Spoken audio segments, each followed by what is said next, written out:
Hey everyone, Cody Hayes here, and I'd like to welcome you to part two as we look at the Gospel of Mark. And we left off with the Messianic secret.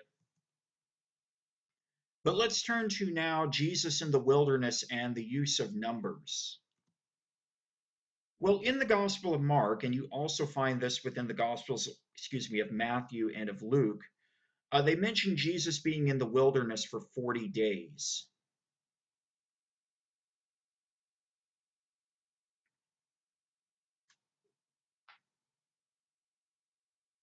Okay, so they do talk about him being in the wilderness for 40 days where he's tempted by the devil. Um, Matthew gives a more detailed account, and so does Luke. Mark doesn't really. I read from it earlier. But the use of numbers, particularly the number 40, often has a more symbolic meaning for Jews and Christians rather than a literal meaning.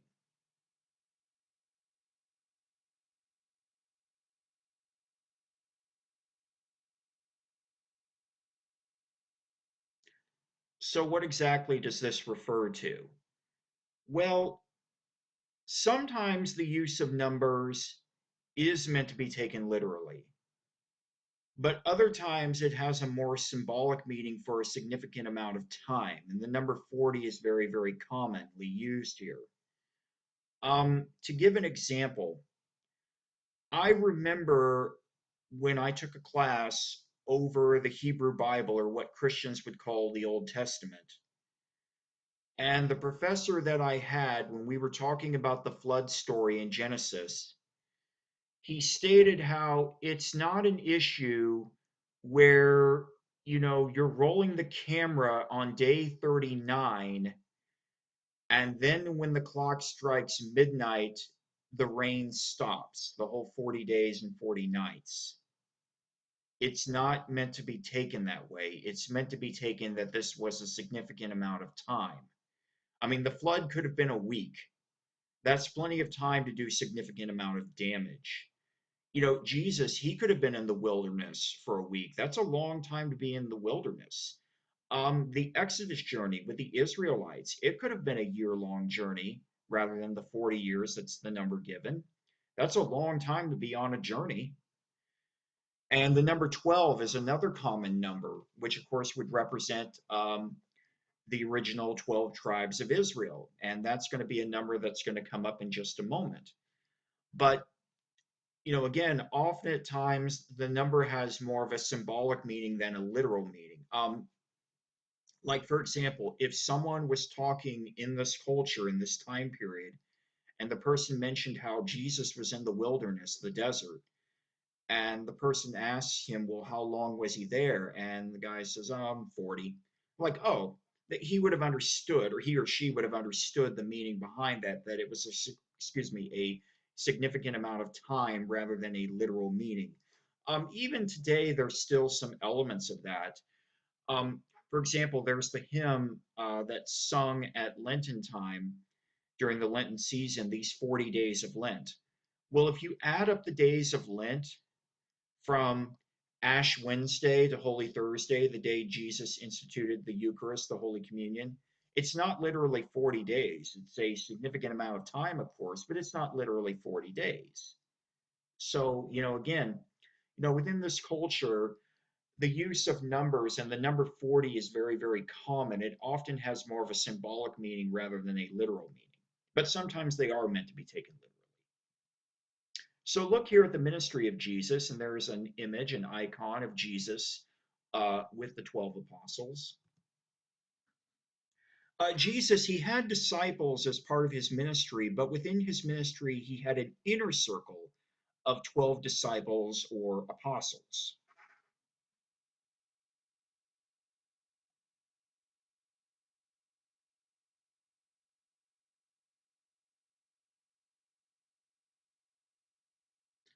So Jesus, he has disciples, but he also has an inner circle of disciples. And within this inner circle, you have the 12, known as the 12 disciples or the 12 apostles. And this could have been just a complete coincidence that it was 12, or it could have been done by design.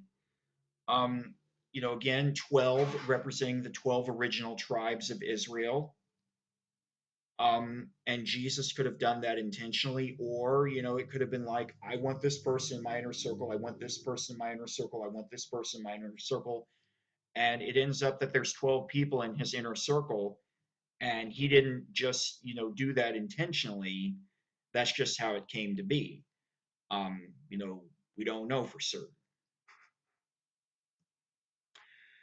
Jesus' ministry, it was known for performing miracles, but his faith required for a miracle.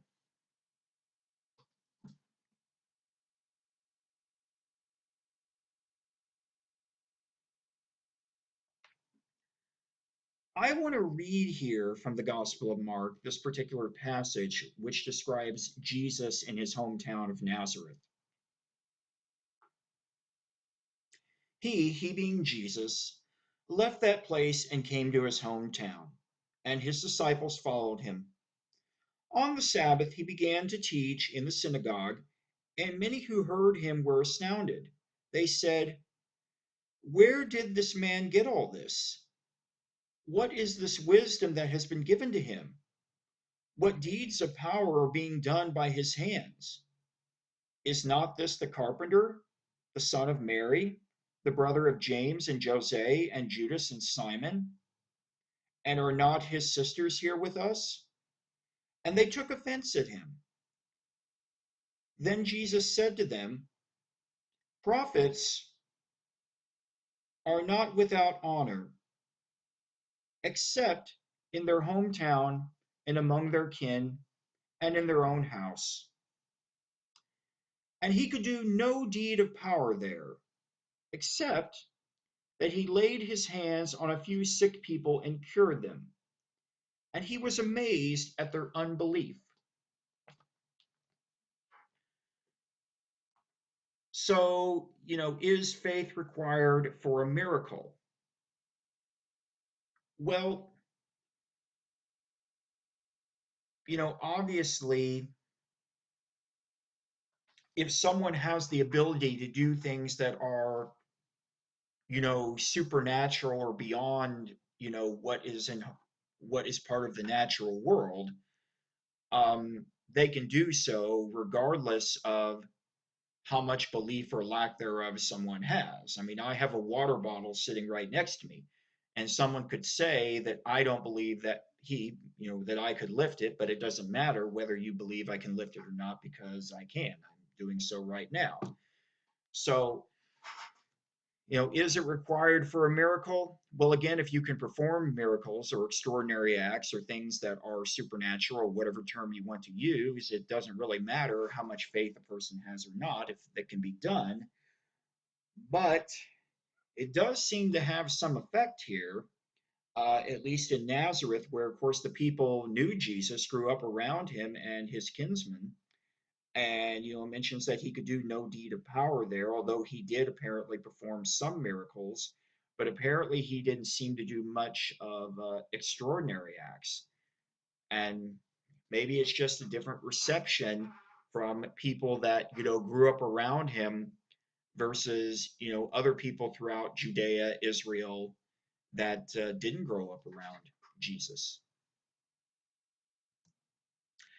"And get out of the temple, you have turned it into a den of thieves and robbers."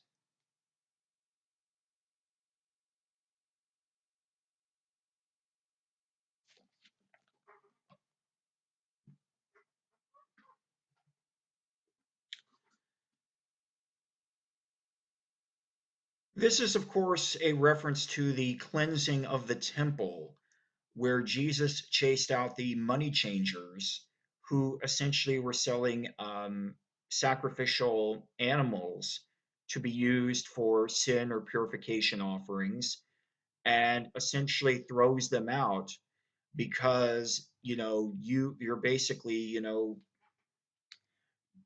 selling things to people, making money, etc., where it should be a house of prayer. And this arguably would not have endured Jesus to the Jewish leaders.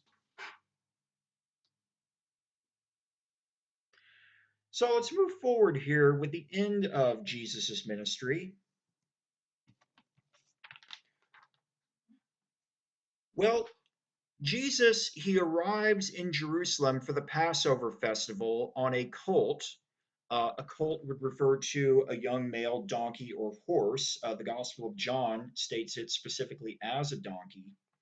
And as he does so, followers they spread their cloaks and leafy branches on the road while shouting Hosanna at him.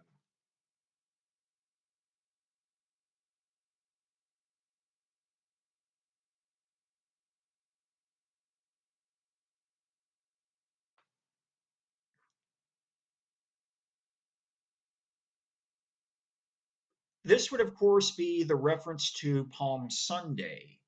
And the word Hosanna, it's a Hebrew word that essentially means, save us, please save us. And you could say that this challenges a bit of the idea of the messianic secret because apparently people know who Jesus is when he's arriving. They're spreading their cloaks, on the ground and leafy branches, palms, and shouting to save them. But at the same time, during the ministry that's described in Mark and which would have been carried over into the other synoptic gospels where he, also there silences people, he does tell individuals don't say anything, but people didn't take that advice and ended up saying things anyway. So it's not like people would not have, somehow known something about him. And then he has one last meal with his disciples during the Passover, where Jesus mentions he will be betrayed by a disciple and denied by Peter.